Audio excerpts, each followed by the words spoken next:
Yeah, g'day YouTubers, Spannerman again here with another video. Hope you enjoyed the video today. Please subscribe to the channel. Any comments, thumbs up. Thanks for watching. Bye for now.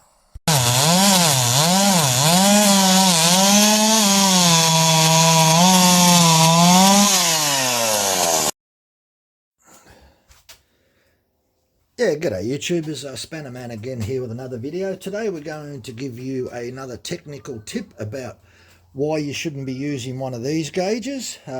This type of Raker gauge is a constant depth gauge and it only removes 0.65 of a millimetre.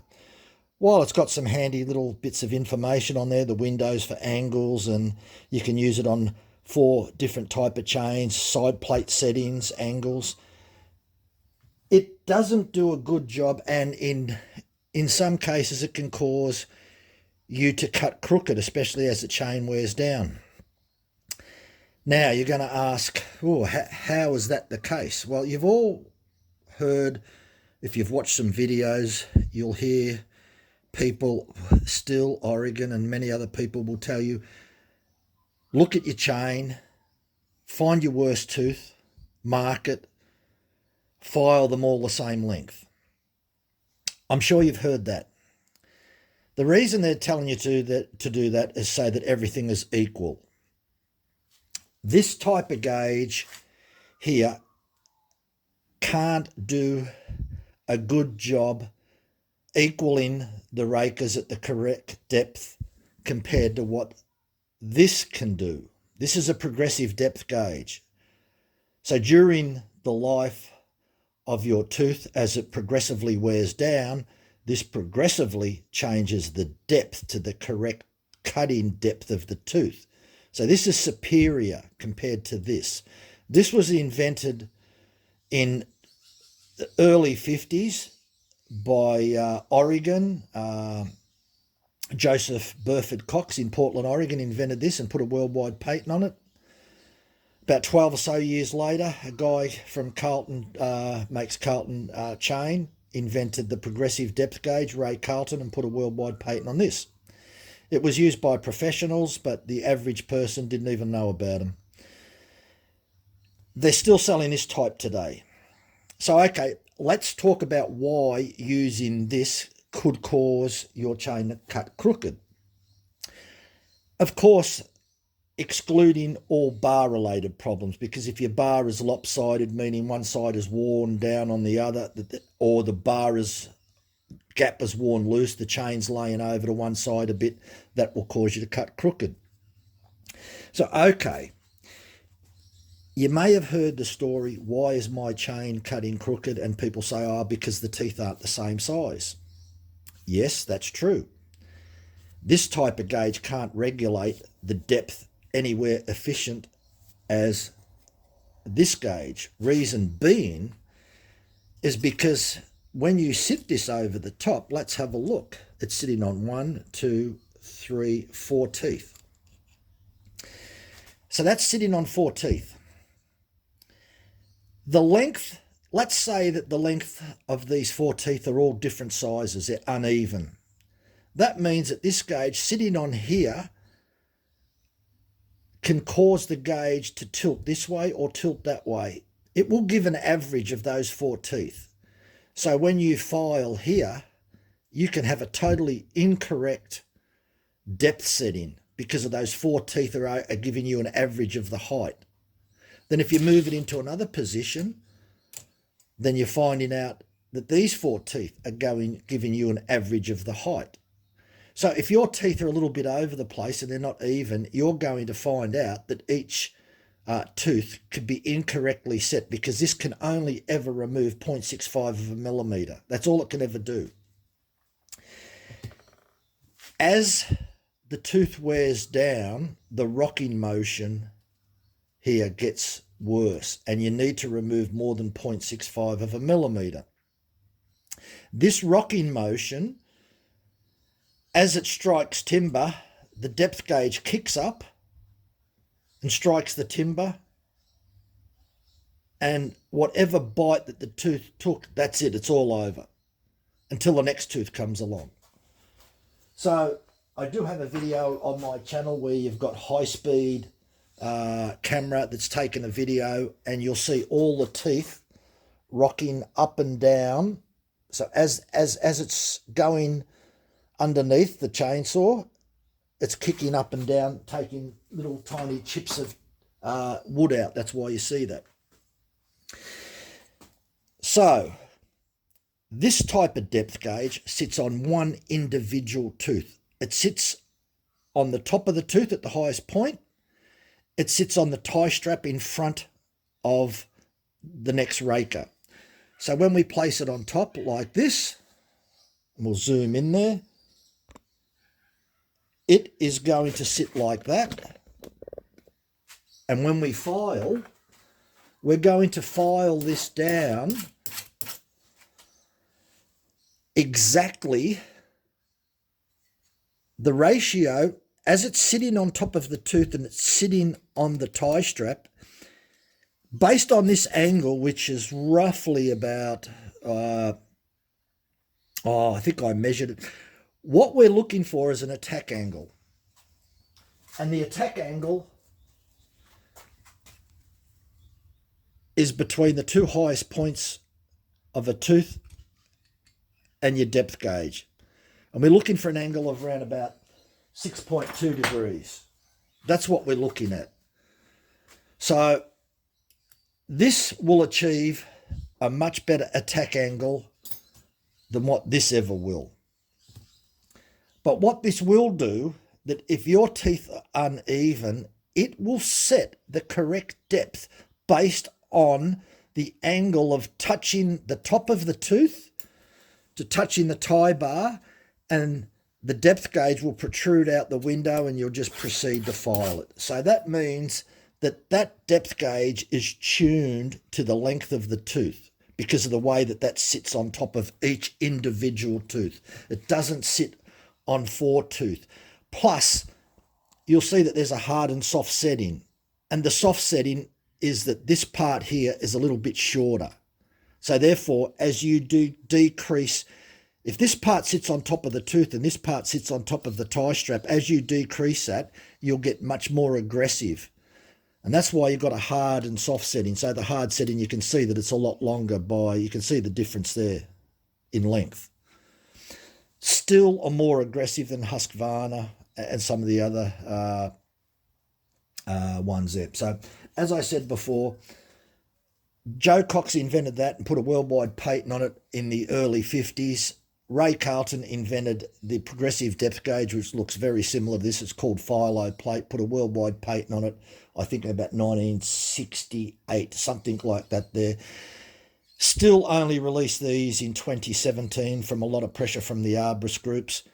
So do yourself a favour, get one of these and learn how to use one, and you'll find out that you won't be cutting crooked. And the reason that you won't be cutting crooked is because, as I said, you're tuning, let's call it tuning. It's not really tuning, but you're setting the height of this based on the length of that tooth. So this gauge is checking for individual tooth, the angle that this is placed on. So when we've got a brand new chain and the tooth is almost 10 millimeters long, this angle's up a lot higher.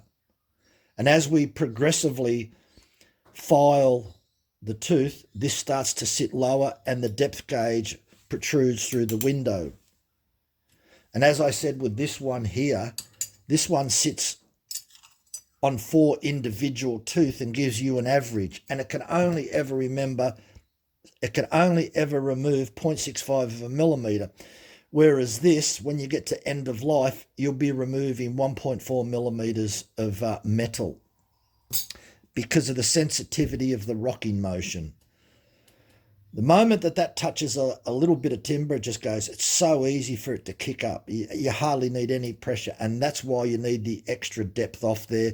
So the rocking motion is much worse, and it requires a larger depth as the tooth wears down to achieve the same amount of chip that it would remove as compared to when the tooth is brand new. Because when the tooth is brand new, the distance from the tooth to the depth gauge is only about, 5.5 millimeters. Whereas now, the distance from the depth gauge to the tip of the tooth is about 14 millimeters. So, and you can see that the tooth is sitting behind the rivet, so the pivot point is so easy. And all the teeth can't do this at once, so this rocking motion happens to each individual tooth as it strikes the timber, and because of the force of the motor and the pulling of the chain, the moment that it strikes a timber, kicks up, the pulling motion pulls it back down, and the next tooth does the same, and it continually does this. Occasionally, if you look at the video, you'll see that some tooth doesn't remove timber. That happens. So not every single tooth will remove exactly the same amount. It's just the way that the rocking motion works. And it depends on you, how you're holding the saw, whether you're lifting the saw. Sometimes you'll see people have a chainsaw and they'll put the chainsaw in and they'll lift it up and move it down. So by you doing that, like, in other words, as you put the chainsaw into a log and the heads go and the front of the saw's going down and the head's going up like that, then sometimes you'll bring it down back on an angle and keep doing this. So when you're doing that, the cutting action is being disturbed, and that's why I'm saying if you look at the high-speed video, sometimes you can see difference between the rocking motion. A lot of people may not be aware of that rocking motion and how important that is, but the most important thing is the relationship between the top of this tooth and the top of the depth gauge. And that's why it's progressive, or we could call it a progressive depth gauge, but you could also call it proportional as well. So it's proportional to the length of the tooth and how much it removes. So in the beginning, from a brand new chain, this will remove about 0.65 of a millimeter. By the time you get about halfway down, you'll probably be removing close to a millimeter. By the time you get to the end of the life, you're removing 1.4 millimeters.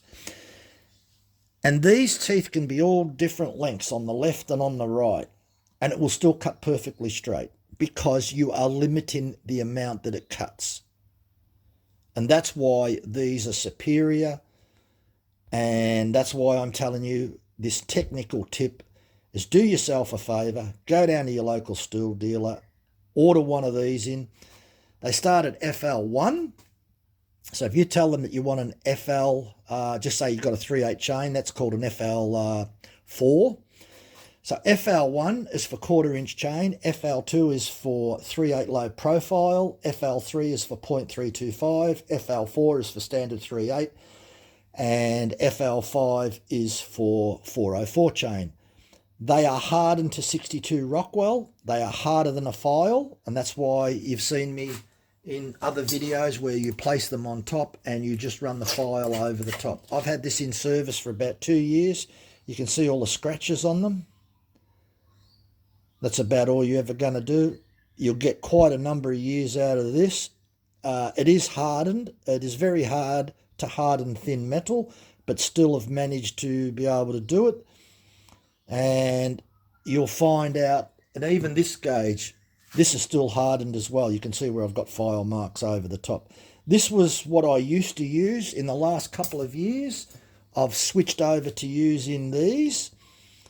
And my chainsaw chains, especially when when we start to get below 3/4. So if a tooth is about 10 millimeters in length, by the time you get down to about 7 millimeters in length, you really need to be using one of these. Really do. I can't emphasize that. A strong recommendation. Really do yourself a favor and start using a progressive depth gauge. As I said, you can get West Coast Saws in America manufacture them. There's a few filer plates going around, but West Coast Saws have got some beautiful progressive depth gauges. Still have got this one. Husqvarna sell theirs as well. So the Husky ones also come in 2 different types. You've got one dual combination where it's got the roller guide as well as a, we've got one here, we can show you that.